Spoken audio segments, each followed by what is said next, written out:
this is, the star of the safari, the lion, made so popular by The Lion King and so many other things.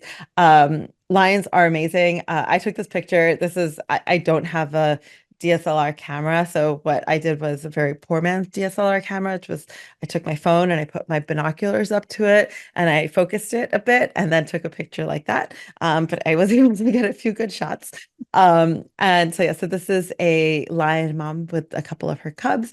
And so, yeah, that is to say, like, lions. So the big five that I've mentioned a couple of times.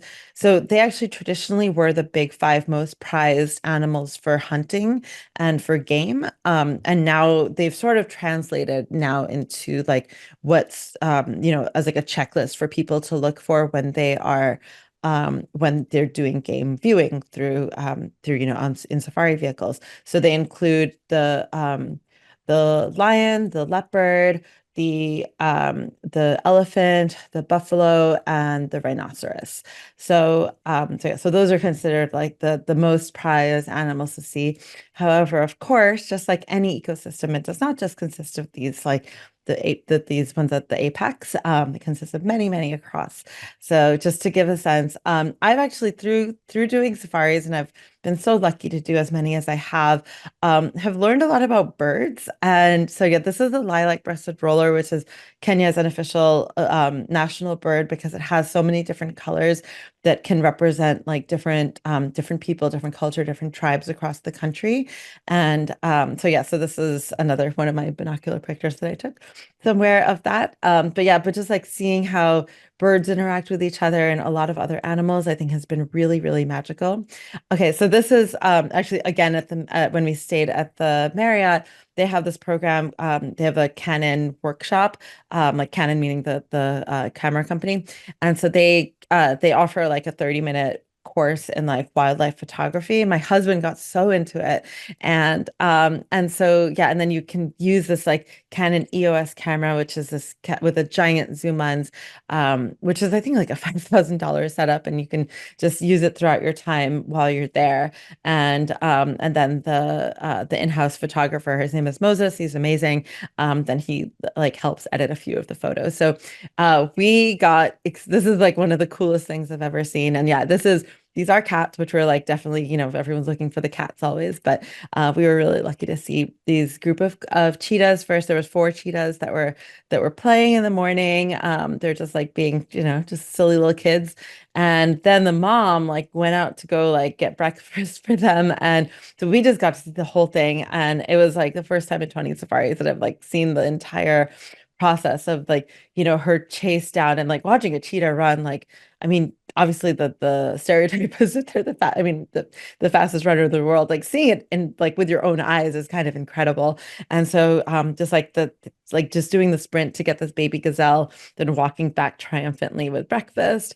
Yeah, no, there's her one of her four babies that was so excited. And then their heart rate goes up so high that she actually stopped to rest and looked directly at the camera for us.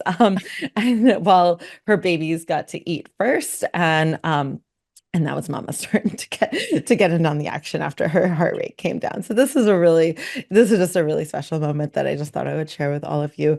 Made even more special by the fact that we were able to capture it on such a nice camera that like we didn't have ourselves. Yeah, so Uh, you took all of these, you and your husband took all of Yeah, these. I'll say my husband took all of these. I'm not going to take the credit Wow. for it. But yeah, Yeah. he took all of these photos, which I was like, it was cool. It was really cool because it like awakened this. I mean, he had done photography years and years ago, but like it like reawakened this love of photography for him for sure.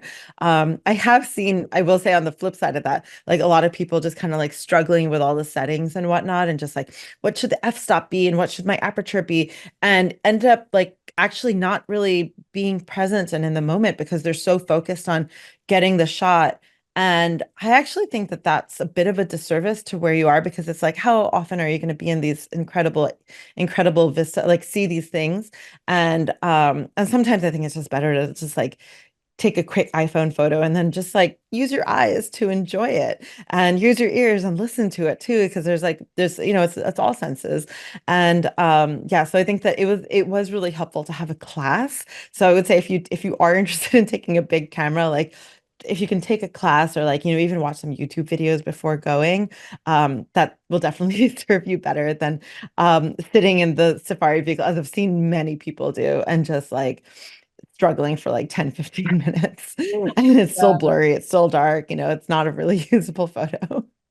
Yes, and to your point, I think while we were emailing at some point, Yeah. there's always Google Images. Yes, also that. Yeah. Are you really going to get something better than is available on Google Images?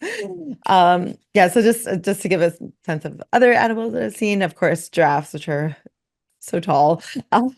This is one of four distinct giraffe species. In the intro, they mentioned reticulated giraffes, which you see in northern Kenya, and then there's a couple of others. You can see the differentiation in their coloring. And again, like the more you do go on safaris and the different places you go, you start noticing and observing these things much more closely, just like you would anything else. Like if you start going to a lot of churches, you start seeing like the different architecture with them. So it's similar, very similar in that way.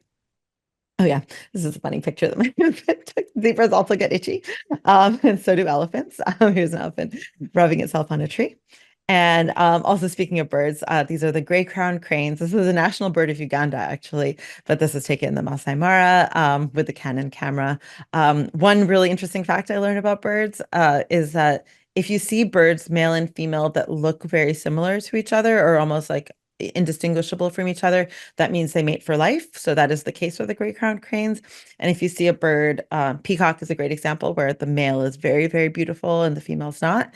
That means that it is a polygamous bird. So that was one safari driver taught me that. I feel like through these safaris also, like you end up, if you engage with the driver, like, and depending on how, like, of course, it depends on how good the driver and guide is, but if you have a good one and you engage with them, you get to learn so much about animals and the flora as well, and just like the overall like changes, how climate changes change these places. So that's been really fun as well. Just going in with the mindset of someone who's curious and just, approaching it the same way you would any other trip in terms of the types of just asking a lot of questions.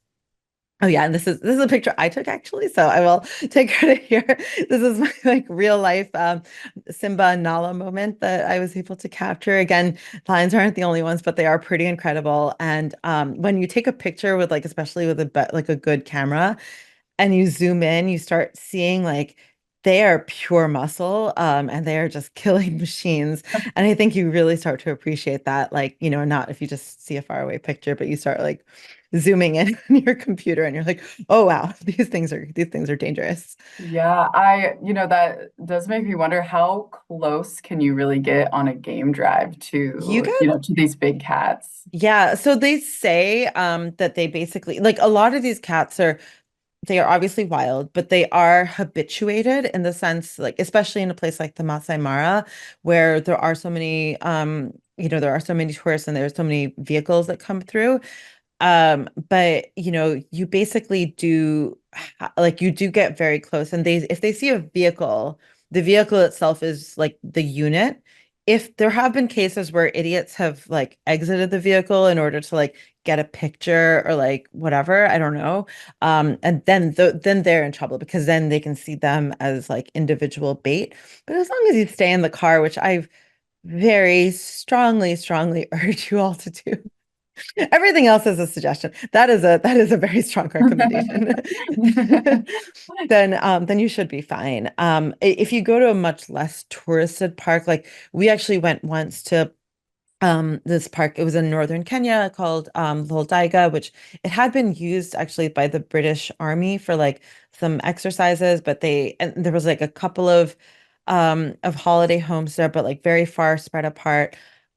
We drove past this like lone male elephant and heard him like trumpet really loudly, and we were doing a self drive, so I was just like. And my husband first is just like, oh, cool, I want to see it. I'm like, that sounds really dangerous. Like, like hit the gas, we gotta go, we gotta go.